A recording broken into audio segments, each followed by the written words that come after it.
வணக்கம் பிரதர். நாங்கள் ஏன் போகிறோம் அப்படிங்கிறதுக்கு ஒரு விளக்கம் கேட்டிருக்கீங்க. அதாவது அண்ணாமலை வந்ததுக்கு பிறகு நிறையா பேர் பிஜேபியில் சேர்ந்துருக்காங்க. பிஜேபியில் சேர்ந்ததுக்கு பிறகு என்னைய மாதிரி ஆர்எஸ்எஸில் சங்கத்தில் போய் ட்ரைனிங்லாம் எடுத்துருக்கோம் கொண்டிருக்கோம். இன்றைக்கி பிஜேபியை பிடிக்கும், ஆர்எஸ்எஸ் என்னோடய முதல் கொள்கை. பட் ஆனால் தலைவர் அண்ணாமலை எதுக்காக உள்ளேக்கு கொண்டு வந்தாங்க? ஏன் எடுத்தோடனே மாநில துணைத் தலைவர், ஏன் எடுத்தோடனே மாநில தலைவர்? அவர் அந்த பல பதவிகளை வச்சுக்கிட்டு எப்படி கட்சியை வளர்த்தார்? எதற்காக நீங்கள் அண்ணாமலையை மாற்றணும்? ஒரு மாற்று கட்சிக்காரங்க உங்கள் தலைவரை மாநில தலைவர் மாற்றினா தான் நான் கூட்டணிக்கு வருவேங்கிறாங்க. ஆனால் அதுக்கு முன்னாடி இவர் ப்ரூவ் பண்ணிட்டார் 18%. அப்போ என்ன செஞ்சுருக்கணும்? இல்லை அப்படிலாம் நீங்கள் சொல்ல கேட்க முடியாது, எங்கள் தலைவர் இவர் தான் மாநில தலைவர், அவரை வச்சு தான் கூட்டணி வைக்கணும்னு பிடிவாதம் முடிச்சிருக்கணும். சென்ட்ரல் கவர்மெண்ட்டுக்கு பவர் இல்லையா என்ன? அப்போது ஒரு ஏடிஎம்கேல உள்ள அந்த எடப்பாடி கேட்டதுனால இதை பண்ணியிருக்காங்க.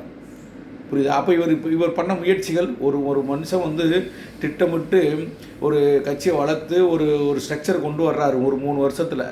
அடுத்த ஒரு 3 வருஷம் வாய்ப்பு கொடுத்துருந்தா இன்றைக்கி பெரிய லெவலில் நம்ம கட்சி இந்த 2026 தேர்தலிலே நம்ம எப்படினாலும் மினிமம் 20 சீட்டு வந்திருப்போம் தனித்து கூட்டணி வச்சுருந்தா.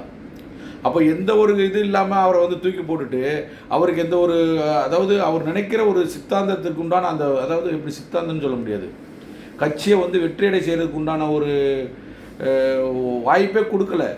எல்லாருமே 2 வருஷத்தில் எதையுமே சாதிக்க முடியாது.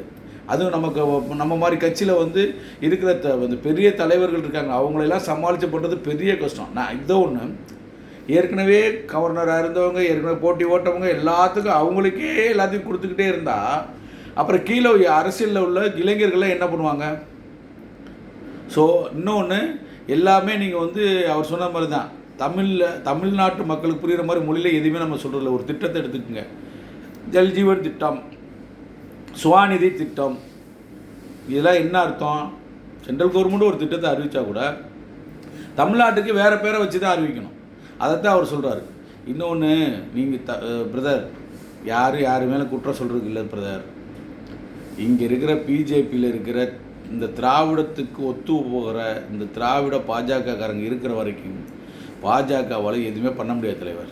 அவர் அங்கே இருந்துக்கிட்டு மோடிஜிக்கும் அமித்ஷாஜிக்கும் சங்கடத்தை கொடுக்க விரும்பலை. அவர் போனதுக்கு காரணமே அவங்களுக்கு தொந்தரவு இருக்கக்கூடாது, நம்ம ஒரு தனியாக போய் நம்ம வேலையை பார்ப்போம்னு சொல்லி போயிருக்கார். அதனால் அதேமாரி தான் நாங்களும். இப்போ நான் கூட பார்த்தீங்கன்னா நம்மளை வந்தோம், சரி அவர் போகிறார், அவர் முன்னாடி போகிறோம். புரியுதா உங்களுக்கு?